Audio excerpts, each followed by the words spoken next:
The Shroud of Turin is one of the most researched and studied relics in church history, and profoundly impacts many who encounter its mystery. As a person of faith, looking at it through the eyes of faith, I don't think it can help but touch your heart. Something that we can look on not only to bolster our faith in those moments of weakness, but also to deepen our faith and our appreciation, our intimacy with Christ. Join Fiat Ministry Network and Patchwork Heart Ministry as they examine the science of the shroud through the lens of faith. Really interesting scientific information that we didn't know about, like the pollen from all the different regions of the world. As the shroud traveled around, it picked that up. Some of the mites, things like that was really interesting to me. I mean, this made you really want to believe it a lot more. It's impressive. Like, humanly, I don't think like that is another level of love. It's not I'm gonna say, like, oh, I love you, I'll give you a chocolate. No. I'm giving you more than my life. I'm giving you my suffering.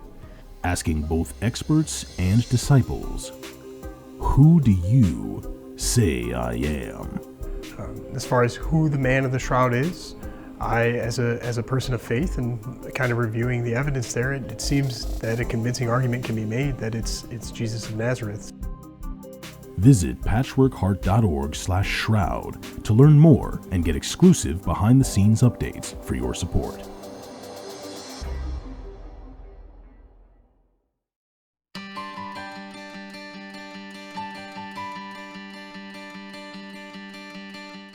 The St. Raymond Nonnatus Foundation, in partnership with Patchwork Heart Ministry and Fiat Ministry Network, present a podcast for divorced and separated Catholics. Hello, and welcome to a podcast from the St. Raymond Nonnatus Foundation for Freedom, Family, and Faith at nonnatus.org.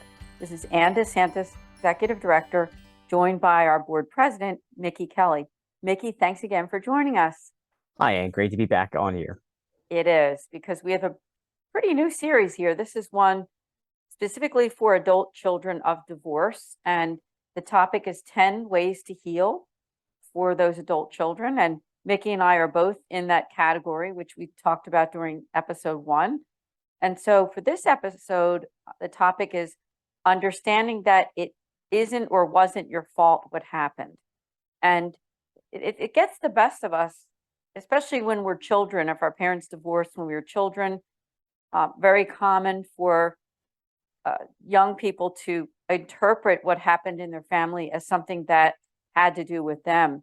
So I'll just start out with you, Mickey, if there's anything that you want to share initially on that particular topic. Well, Anne, I think honestly this is a very good topic to discuss, because I think far too often we have people that blame themselves, myself included, that it was, their fault that their parents divorced. But sometimes we don't really understand that some marriages last long and some just don't. And, it's okay to be, I mean, it's one thing to be it's one thing to be upset about the situation, but you have to understand that it was out of your control. And that is like something that I think it's a perfect time for a lot of people, especially those who are still, hurt by what they went through. Yeah, there can be hurt, and it does take time. And admittedly, Mickey and I mean, we're not therapists, we're not psychologists, but we've experienced divorce, our parents' divorce, and we've become adults. And so I guess you could refer to both of us as adult children of divorce. And that's who this podcast is for. Although I'm sure we are getting listeners that are not maybe necessarily adult children of divorce, maybe affected by divorce in some way or in need of healing. So this podcast is for you, whether or not you're that person or not, because we're going to talk about healing and about ways to grow in faith after a traumatic event such as a divorce or separation. I just pulled up an article I thought might be interesting for those listening to this podcast from Letitia. It's called 8 Ways for Catholic Parents to Help Kids Grow in Faith During and After a Divorce. Now, this article is geared more for children below the age of 18, minors. But I think some of the things in this article are actually very good for anyone, because when your family is affected by the trauma of a separation or divorce, one thing you want to do is hold on to your faith, obviously. And this article is giving some tips from actually a friend of our foundation, Lynn Casella Kapuscinski, who has done a lot of research and has her own nonprofit helping children affected by divorce. And I'm just going to read through the first few and then maybe we can discuss. But one of the things that she says is to share your faith journey with your child. Now, think about that. That could even be for an adult, because she says that consider sharing experiences of God working in your life with your child, that your life as a faithful Catholic is the most compelling witness. So one way that you can realize the truth of the matter, that it wasn't your fault, is holding on to your faith. I'll just read the first three from Lynn here. She says, make Mass and confession a regular part of your life as a family, which is very important. We did talk about that on the other podcast that we did. And 3, establishing a routine family time for giving thanks to God. And again, I think some of these things can actually help adult children of divorce in realizing that, our faith is what gets us through the hardest times of life, isn't it? And also turning to people who can really help you to find that healing, and to understanding that some of those events of your childhood really had nothing to do with you specifically or your personhood, but it had more to do with the relationship between your parents. So I didn't know, Mickey, if you had any thoughts on that at all.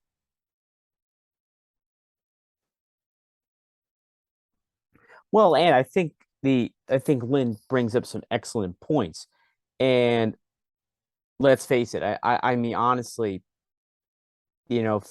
family's important. And I think that the point where she makes that you have to share your faith journey, I mean, let's face it, I think that's an effective way to evangelize to others.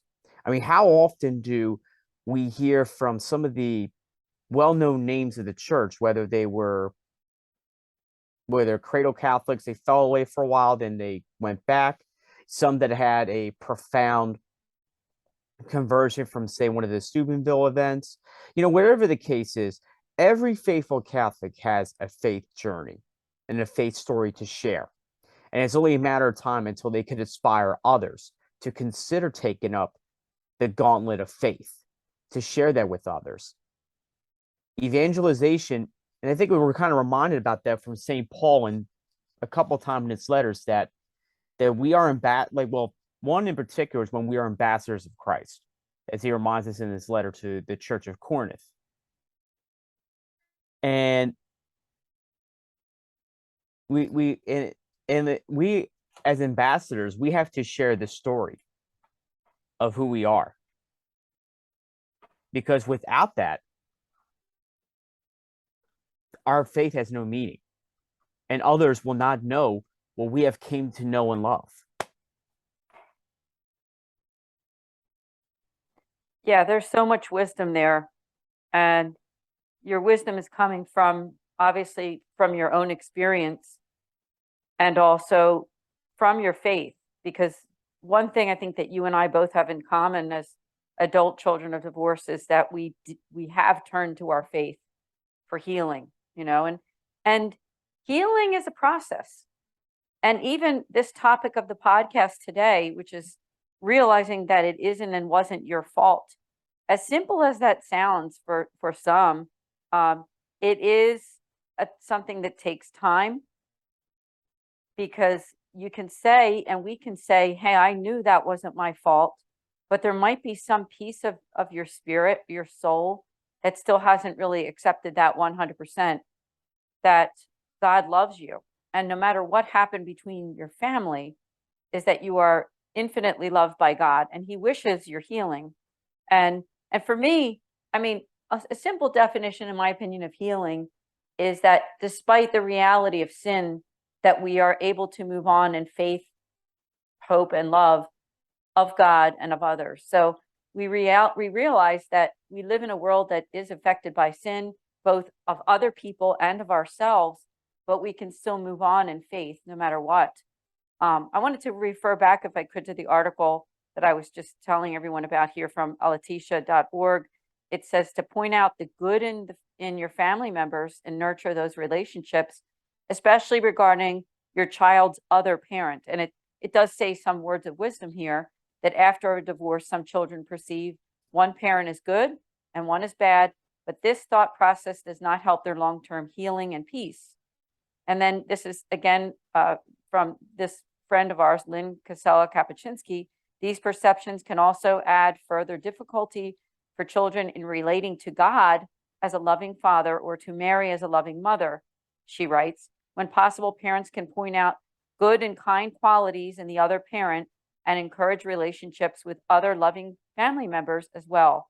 Now, I just want to point out that, this podcast is for adult children of divorce. And of course, your childhood, for most people listening to this podcast, I think, your childhood is over. You're beyond the age of 18 and you're an adult. And maybe things didn't go quite that way when you were growing up. Maybe there was some negative talk about the other parent or things like that. But aside from that, God wishes you to be healed from that and to still move on in faith.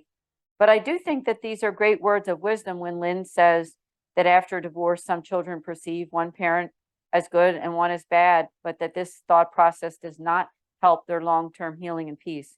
Let's unpack that a little bit, Mickey, because obviously the topic for this podcast is that it isn't and wasn't your fault what happened between your parents. Sure. And yeah, I'll be honest, like when my parents were going through the process of divorce, I just thought I'd blame myself, because I remember the constant arguing. There were times that like my mom and my dad would argue over petty things, like, my mom wanted to make sure something was done perfectly, or maybe my dad goofed up on something, whatever the case was. And I remember there would be like yelling and screaming and everything. I think the tip of the iceberg was when my dad was shot during a botched robbery.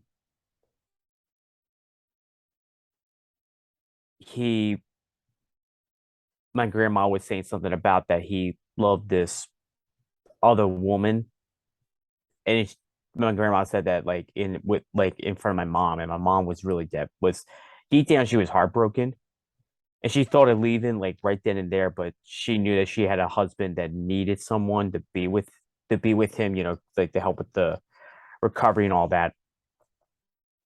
And life went on, for a while, and still these things happen. But fast forward to summer like June 2000, my mom and my dad were talking, and then she called me and my siblings to the table when we got home, and she said that their dad's leaving the house. And I remember just seeing my dad. Well, first off, he was very upset. Secondly, he threw down like a couple trash bags and things like that.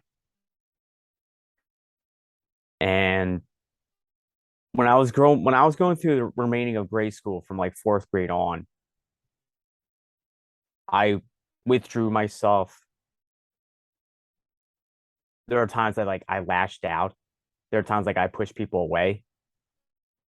And I felt like the divorce had an impact on me.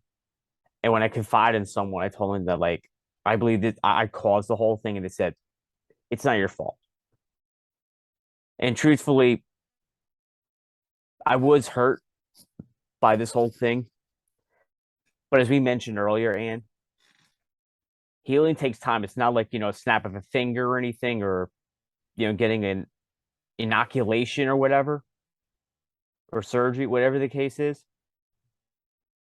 healing takes time. And some people take longer than others to heal. And regardless, we still need to, seek healing. So don't be discouraged. Keep praying, keep seeking God for healing, and continue to be who you are. Again, words of wisdom from you. And you've experienced this. I mean, now you're in your early 30s. It's been a while since, as you said, that summer of the year 2000, when all of these things were happening in the family. But looking back, I'm sure that it's amazing to you and to your family just how much you and everyone has gotten through to this point. And good news, I think, that you've shared with me is that there's peace, right? I mean, I know that your family does experience peace, even between your father and your mom and your stepdad and other family members. I mean, that is just a wonderful thing to hear, that how the Lord has worked in that way. And I want to encourage the people who are listening to this podcast too, who saw the title that, it isn't your fault, and wanting to get some kind of consolation from that. And, Mickey made a really good point that healing is a process, and as I said, my definition of it from my own experience is that sin does still exist. There's still going to be, not good things that happen to our families and in the world. But despite all of that, the Lord is with us, and he can guide us to a better place, especially when we pray and reach out to him and really believe that how much he loves you. I mean, that's a big part of it, is just really understanding the love of God, because that's going to get you through to being able to accept and understand that. Now, that same article that I was referring to a little earlier, it says to dialogue with your child about God. And again, this article is geared more for the children of divorce that are below the age of 18. But I think there's some wisdom here, because it says that following a divorce or separation, children may experience anger, sadness, and a range of other emotions. And Lynn says, encourage your child to talk with God about this struggle. And she writes to reassure your child that God will hear him and respond with something helpful. She says that some children may struggle to relate to God as a trustworthy parent, so parents may want to discuss the child's image of God, listening to any worries or difficult emotions the child may be having. Now, in a perfect world, this would have all happened in our families as we were affected by divorce, especially you and I, Mickey. You're in your 30s, I'm in my 50s. There wasn't the kind of support for divorced families back then as there are today, especially even in the Catholic realm. So it's just good to see that people like Lynn and others are doing what they're doing to help. But I would just say that even if your family didn't do all of those things, didn't sit you down and talk to you about your relationship with God and about healing emotions or any of those things, is that those resources are now available. And so I do think it's important to develop your relationship with God. And if you're listening to this podcast and you feel, you know what, you're not there yet, you haven't really developed that relationship with God, that's why we're here on this podcast, to kind of guide you through to finding ways that no matter what your age, whether you're a teen, 20s, 30s, and beyond, that you can still find that healing, and really realizing, like the topic of this podcast, that it isn't your fault. So, Mickey, talk with us, if you would, about, your own dialogue with God, because maybe when you were a child, maybe not, did you feel that God was there with you, speaking with you? And did you have that sort of pastoral support at that time, or did that come a little bit later?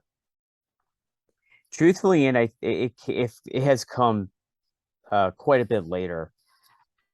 And to expand, to elaborate on that, I would say that I've never really, like, I've been a type of person that kept to myself. And I think it has like its perks, and at the same time it doesn't,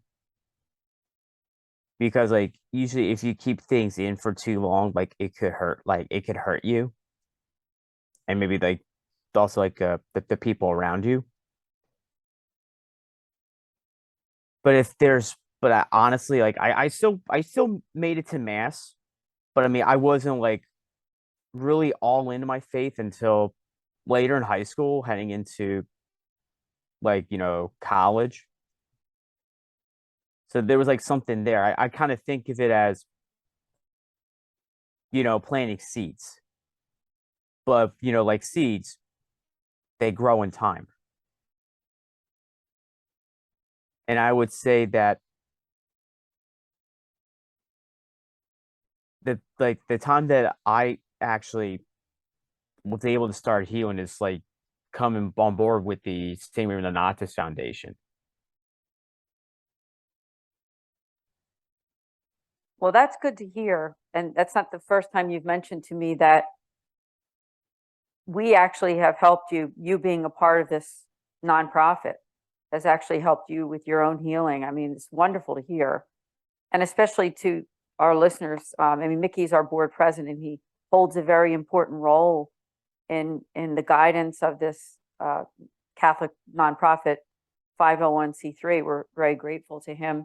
You see how God works? I mean, God works in the most amazing of ways that I think, just like they say, if you've ever heard that teachers learn from teaching, they learn the most about their topic through teaching because it's very proactive, isn't it? And it's the same with when you're involved in ministry, which we are going to talk about that, by the way, on this podcast. We're going to talk about how getting involved in ministry can help you to heal even more. But it's important to know that when you put it into action and you're able to really talk about the past without getting emotional. I don't know if any of you who are listening have ever heard that before, but when you can tell your story without feeling a sense of getting ready to cry again and again and again every time it's brought up, I think that's a good indication that you are healing. You're really healing from what happened. And I know that that's been my own experience, not just from family events like the divorce of my parents when I was 7 years old or whatever, but just all kinds of things. I mean, all kinds of things that I've experienced in my life when I'm able to talk about it now in more of a bird's eye view, kind of like a past event, but that I've gotten over.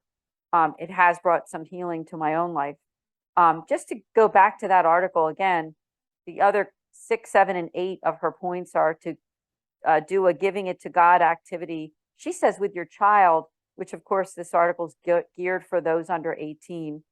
7 is to help your child learn about free will, which is very important too. But I thought number 8 really is also for the adult child of divorce, where Lynn explains that trials show us how much we need God. She says we need God's help in every part of our lives, and trials like divorce emphasize this fact.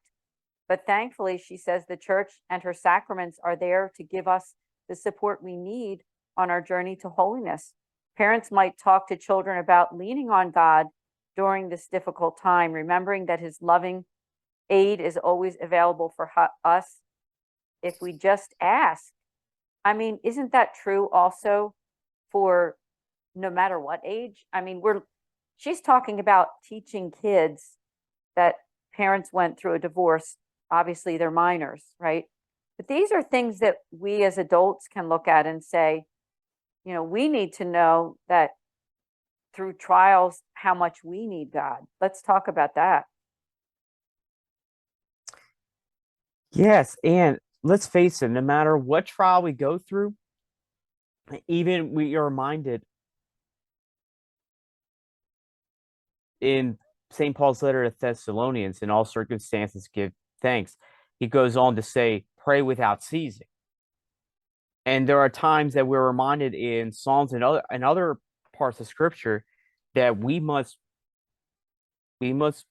pray to God in times of sorrow, woe, and even trial. I always remember that, of course, when I attend a mass in the traditional Latin rite, particularly on a Marian feast, the homilist would remind us time and time again that we must correlate how the Blessed Mother loves the relationship between her and Jesus just as much as we correlate the relationship she has with us in our own lives. And there will be times that I always like one of my favorite verses of Hail Holy Queen. I know like we probably don't get to really sing it that much, is our hope in sorrow and woe. And let's face it, there will be times that, and let's face it, no one's gonna have no one's gonna have a perfect life. If your life is perfect, guess what? It's boring. It's good to have some curveballs thrown at you. But at the same time, the question is, how do you overcome those curveballs? Particularly that of when you go through a divorce, whether as a spouse directly or as a child. And we should never take that for granted at all. Yes, thank you also for the reference to the Hail Holy Queen. And I do love it when it's sung that way. And you're right. She's with us through the tough times, the woes, right? The challenges, the sadness, the depressions, the disappointments of life. And for those who are listening to this podcast, and if you are still kind of in that time of healing after your parents' divorce, no matter what age you are, because those effects sometimes can last for a long time. Because if there's unforgiveness in your family that has never really been healed, or if the siblings in your family are like siding with one parent or the other, or, kind of blacklisting one sibling because they still talk to or have somewhat of a relationship with a father or a parent,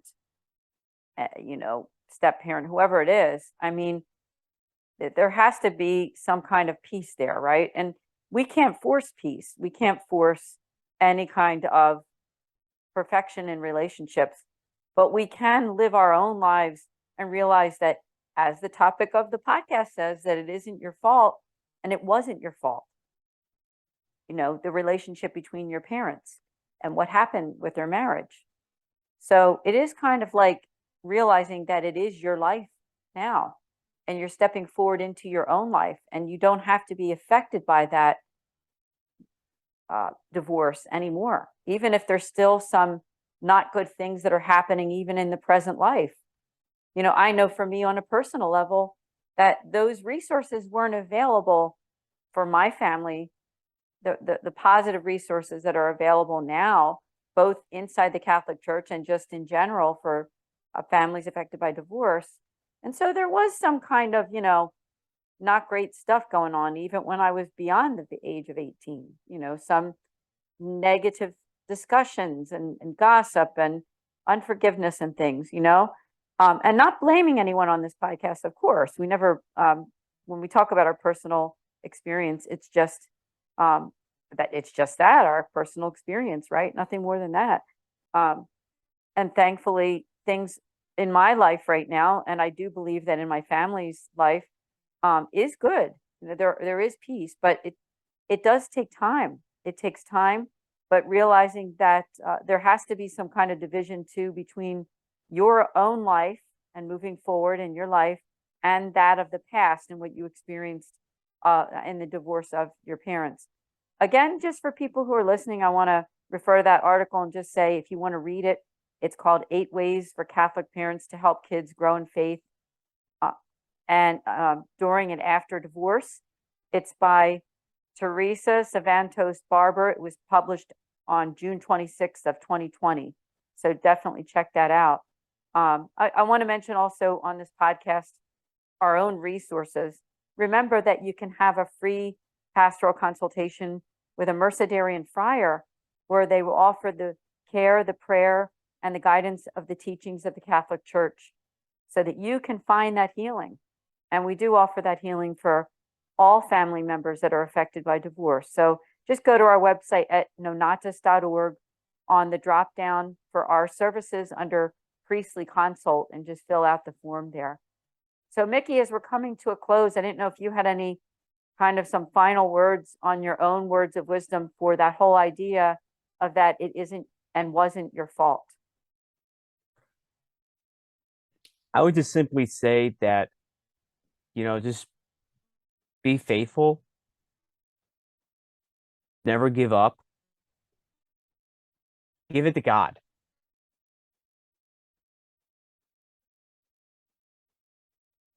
Yes, absolutely.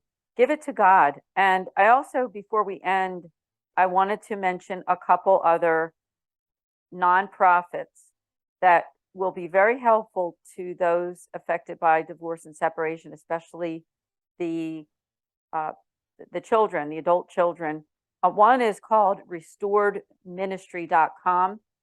The founder's name is Joey Pontarelli. We've actually interviewed him on our own YouTube channel at Kelly and Anne DeSantis on YouTube. So definitely subscribe to his ministry by going to restoredministry.com. There is another nonprofit that you'd like to look into, I believe, called lifegivingwounds.org. And their mission is to give voice to the pain of adult children of divorce and separation and to bring God's healing to them through peer-based ministry. Again, lifegivingwounds.org. And they're both friends of ours. And I mentioned in the article that I was reading, Lynn Kapuscinski. And I would say, please do look up Lynn. And as we speak right now, I'm looking up her website so I can share it with all of you. It's faithjourneys.org. And if you go to that website there, Lynn helps children of divorce and families to find healing. And she is also a Catholic author that's written the book called Divorced Catholic's Guide to Parenting. And she is a Catholic author, speaker, and a licensed clinical professional counselor and pastoral counselor. Again, Mickey, thank you so much for being here on this podcast. And thank you for having me. And we'll see all of you next month here for our podcast for adult children of divorce. We'll be on episode 3. We come out the last Thursday of every month at 8 p.m., but we're always on demand. Make sure that you subscribe to our YouTube channel at Kelly and Anne DeSantis. God bless everyone. See you then. Thank you for listening to this podcast. For more information about the St. Raymond Nonnatus Foundation, visit nonnatus.org or email director.srnf@gmail.com. Today, many students go to college with numerous questions about their faith, yearning to know if the seed planted in them as a child is both true and practical. Using the miracle on the road to Emmaus as a model, young adult ministers conversed weekly for 3 months with college students about the most pressing questions they had about the Catholic faith. As they journeyed together virtually, something amazing happened. Doubts disappeared, fears faded, and Jesus revealed that He is still alive. Hearts Burning Within Us, the latest book from Patchwork Heart Ministry, is a result of that grace-infused conversation. It is the perfect back-to-school gift for recent high school graduates and current college students. Get your copy for them today at patchworkheart.org or by calling 424-704-3278. That's 424-704-3278. The Shroud of Turin is one of the most researched and studied relics in church history, and profoundly impacts many who encounter its mystery. As a person of faith, looking at it through the eyes of faith, I don't think it can help but touch your heart. Something that we can look on not only to bolster our faith in those moments of weakness, but also to deepen our faith and our appreciation, our intimacy with Christ. Join Fiat Ministry Network and Patchwork Heart Ministry as they examine the science of the shroud through the lens of faith. really interesting scientific information that we didn't know about, like the pollen from all the different regions of the world. As the shroud traveled around, it picked that up. Some of the mites, things like that was really interesting to me. I mean, this made you really want to believe it a lot more. It's impressive. Like humanly, I don't think like that is another level of love. It's not uncivil, like, oh, I love you, I'll give you a chocolate. No. I'm giving you more than my life. I'm giving you my suffering. Asking both experts and disciples, who do you say I am? As far as who the man of the shroud is, I, as a person of faith and kind of reviewing the evidence there, it seems that a convincing argument can be made that it's Jesus of Nazareth. Visit patchworkheart.org/shroud to learn more and get exclusive behind-the-scenes updates for your support.